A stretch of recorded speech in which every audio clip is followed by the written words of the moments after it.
Lesson 41, Illusions of Pastoral Peace. In this text, we'll talk about city life and country life. First, listen to the text with this question on mind. What particular anxiety spoils the country dweller's visit to the theater? 住在乡下的人来城里看剧的时候，会为什么事情焦虑？ The quiet life of the country has never appealed to me. City-born and city-bred, I have always regarded the country as something you look at through a train window, or something you occasionally visit during the weekend. Most of my friends live in the city, yet they always go into raptures at the mere mention of the country. Though they extol the virtues of the peaceful life, only one of them has ever gone to live in the country, and he was back in town within 6 months. Even he still lives under the illusion that country life is somehow superior to town life. He is forever talking about the friendly people, the clean atmosphere, the closeness to nature, and the gentle pace of living. Nothing can be compared, he maintains, with the first cockcrow, the twittering of birds at dawn, the sight of the rising sun glinting on the trees and pastures. This idyllic pastoral scene is only part of the picture. My friend fails to mention the long and friendless winter evenings in front of the TV, virtually the only form of entertainment. He says nothing about the poor selection of goods in the shops, or about those unfortunate people who have to travel from the country to the city every day to get to work. Why people are prepared to tolerate a 4-hour journey each day for the dubious privilege of living in the country is beyond me. They could be saved so much misery and expense if they choose to live in the city, where they rightly belong. If you can do without the few pastoral pleasures of the country, you will find the city can provide you with the best that life can offer. You never have to travel miles to see your friends. They invariably live nearby and are always available for an informal chat or an evening's entertainment. Some of my acquaintances in the country come up to town once or twice a year to visit the theatre as a special treat. For them, this is a major operation, which involves considerable planning. As the play draws to its close, they wonder whether they will ever catch that last train home. The city dweller never experiences anxieties of this sort. The latest exhibitions, films, or plays are only a short bus ride away. Shopping, too, is always a pleasure. There is so much variety that you never have to make do with second best. Country people run wild when they go shopping in the city and stagger home loaded with as many of the exotic items as they can carry. Nor is the city without its moments of beauty. There is something comforting about the warm glow shed by advertisements on cold, wet winter nights. Few things could be more impressive than the peace that descends on deserted city streets at weekends, when the thousands that travel to work every day are tucked away in their homes in the country. It has always been a mystery to me why city dwellers who appreciate all these things obstinately pretend that they would prefer to live in the country. So what particular anxiety spoils the country dweller's visit to the theatre?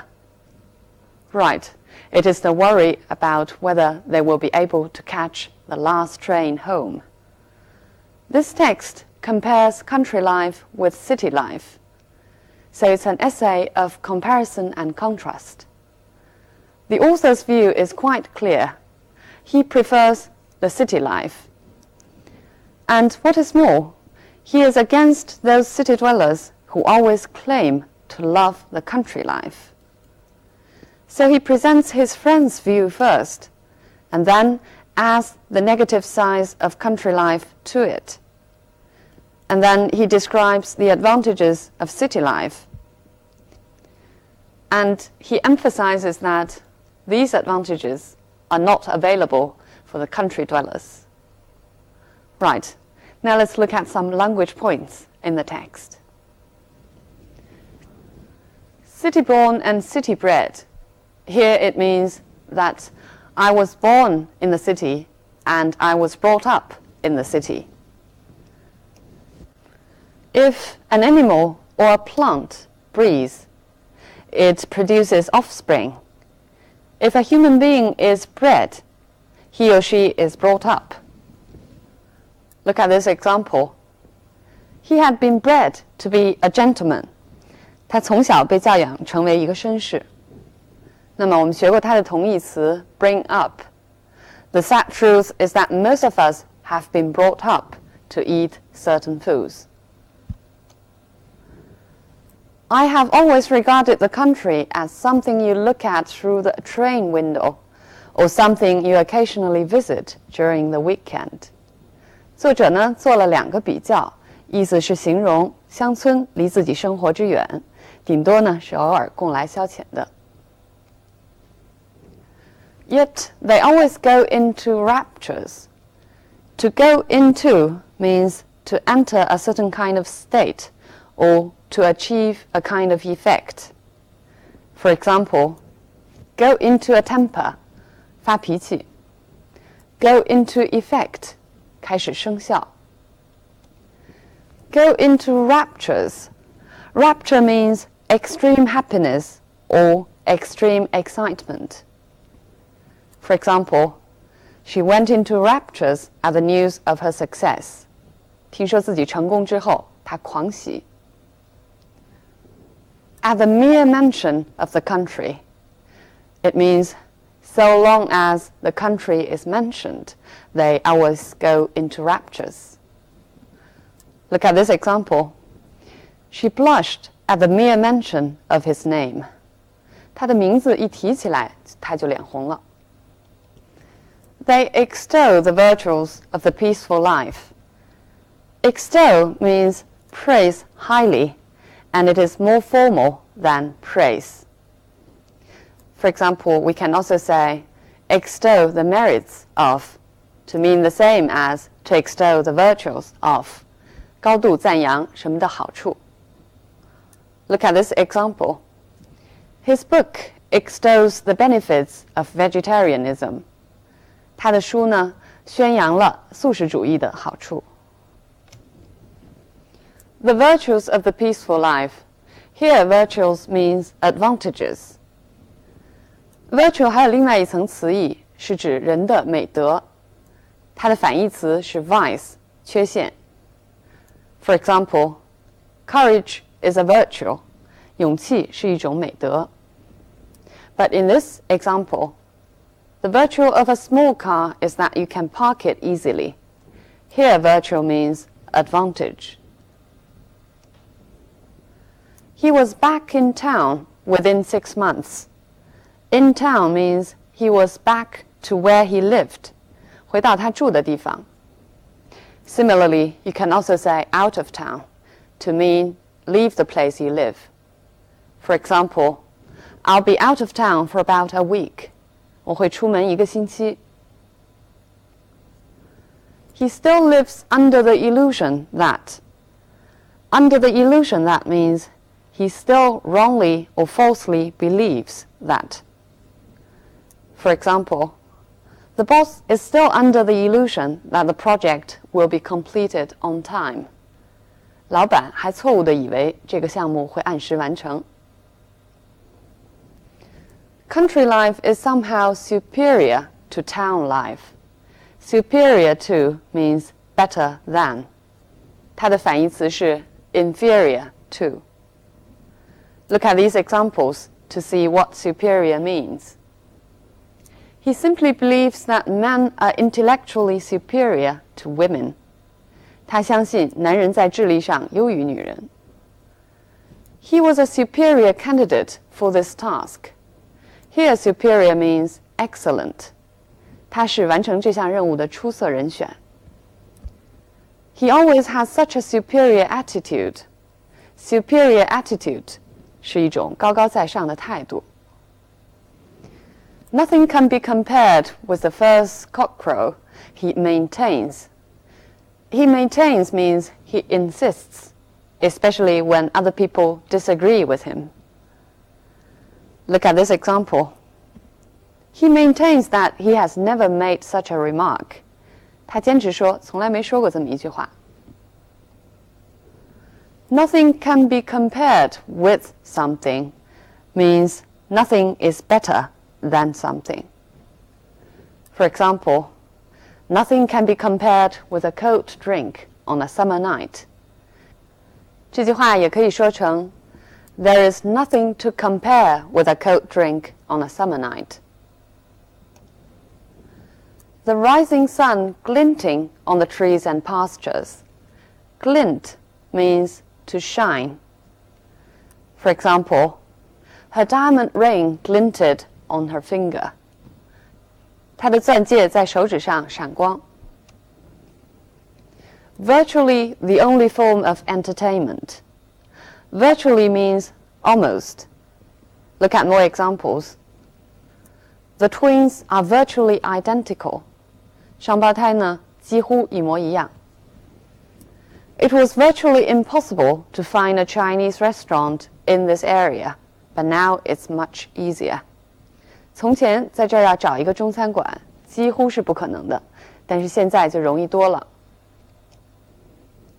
He says nothing about the poor selection of goods in the shops, etc. Notice the tone of the author. 作者几处说到 He says nothing about, he is forever talking about, my friend fails to mention, to show how subjective his friend is, and also to show the irony. The poor selection of goods means the few kinds of goods, 指品种不多。Look at this example. A fine selection of perfumes. 香水的品种非常丰富。Or a good selection of detective stories. A good selection also means a fine selection, many kinds. Is beyond me is something that I cannot understand. Look at these examples. Computer science is completely beyond me. It's beyond me how she could bear to live with such a snob. 这两句话中 beyond me is slightly different in meaning. In the first, is completely beyond me means it's too difficult for me. In the latter example, it means I cannot possibly understand how she could bear to live with such a person. The dubious privilege. Dubious means uncertain. It's less strong than doubtful. 口气上要比 doubtful 要弱一些。For example, I'm dubious about his promises to change his ways. 他说要改变自己的习惯，对这点我表示怀疑。They could be saved so much misery and expense. Be saved. Here in this sentence it means they could avoid so much misery and expense. I'll give you more examples. Her students' help saved her a lot of trouble. 如果用 she 做主语，就变成 She was saved much trouble by her students' help. Where they rightly belong. Rightly means where they should belong. Look at this example. He was rightly punished for what he had done. So it means he was punished and he was punished as he should. If you can do without the few pastoral pleasures. Do without means to manage without, or rather not have. 凑合. Look at this example. He cannot do without a computer. 没有计算机，他就过不下去。You'll have to do without your breakfast if you don't want to be late. 你要是不想迟到的话，就别吃早饭了。So here in these two examples, do without means manage without. Look at this one. Stop it, I can do without your nagging. Here, do without actually means I'd rather not have your nagging. 别再跟我唠叨了。This is a major operation which involves considerable planning.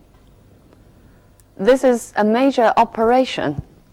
Operation 我们在前面的课文中学习过。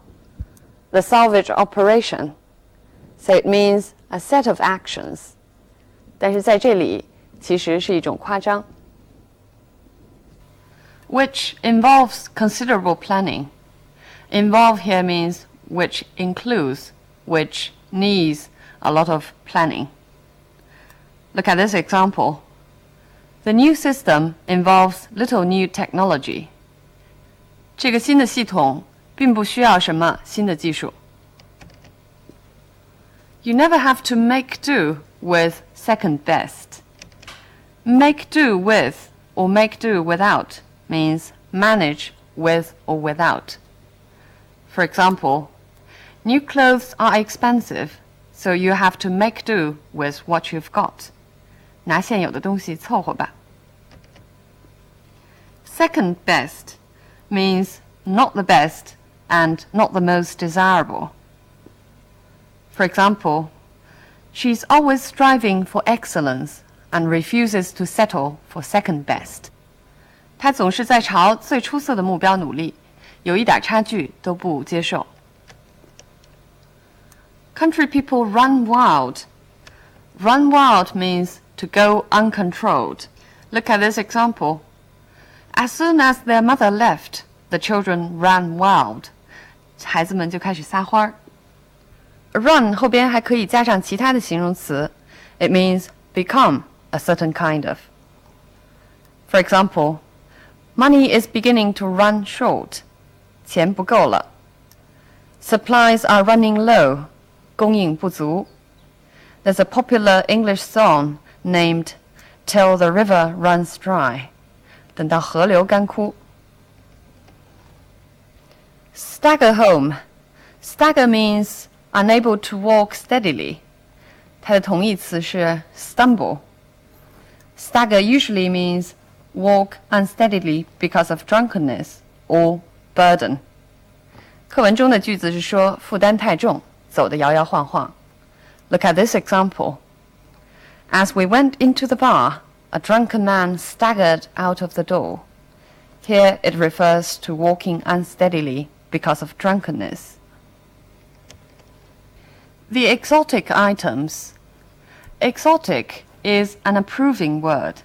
它是一个褒义词，本意是 foreign， 具有异国情调的。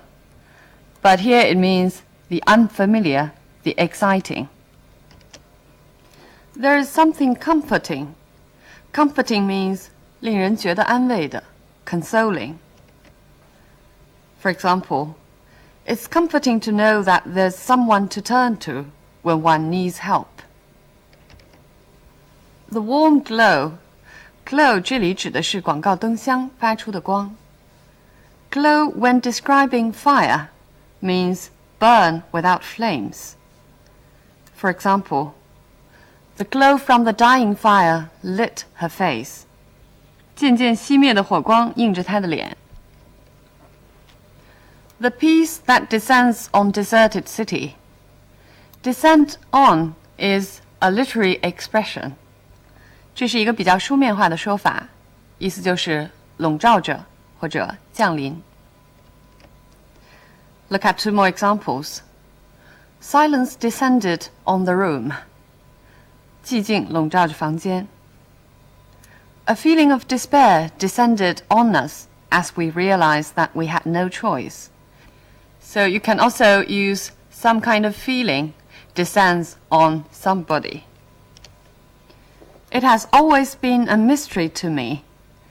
这是一个口语化的说法，意思就是 I can never understand. Look at this example. It's a mystery to me how she manages to cook a meal so quickly. 真是不明白她怎么会做饭做得这么快。Obstinately pretend. Obstinately, 固执的、顽固的。Stubbornly 是它的近义词。这篇课文分为2段，分别讲到了对城市和乡村生活的态度。作者非常注意使2段的对比鲜明，除了内容上的对照之外呢，在句式上也使用了相似的结构。第1段时，他用了这句话 ：Nothing can be compared with the first cockcrow, the twittering of birds, the sight of the rising sun, etc. And then in the second paragraph, you read this sentence.Few things could be more impressive than the peace that descends on deserted city streets, etc. 这个句式呢，与上边一句相似，这样就从句式上，他也反驳了前边他的朋友表示的乡村的生活优势。课文第1段出现了这句话 ：Why people are prepared to tolerate a 4-hour journey is beyond me。第2段中又使用了不同的说法。It has always been a mystery to me why city dwellers would prefer to live in the country. 这样就用相同的句式反复地表达他对一些城市人对乡村的执着爱好的不解，其实是在强调这些人的态度不可理喻。This text makes a comparison between rural life and urban life, which should be quite familiar to us.尤其是近几年，有很多大城市的人呢，开始在乡下买房买地。This is actually about returning to nature, or returning to innocence. 我们现在呢，也开始有越来越多的人住在城郊，每天上下班。这些人在英文中被称为 commuters. Besides, from the Western tradition, the countryside always represents the ideal.The beauty, whereas the city is a symbol of evil, ugliness, and crime, especially at the beginning of industrialization. 城市，尤其是在工业革命的初期，始终被看为是恶的象征。Other than that, England is famous for its beautiful countryside, and the country is proud for it.所以课文中讲到，有这么多的人执着的要装作热爱乡村的生活或者景色，可能跟这个也有些关系。Okay, so much on this topic. Bye for now.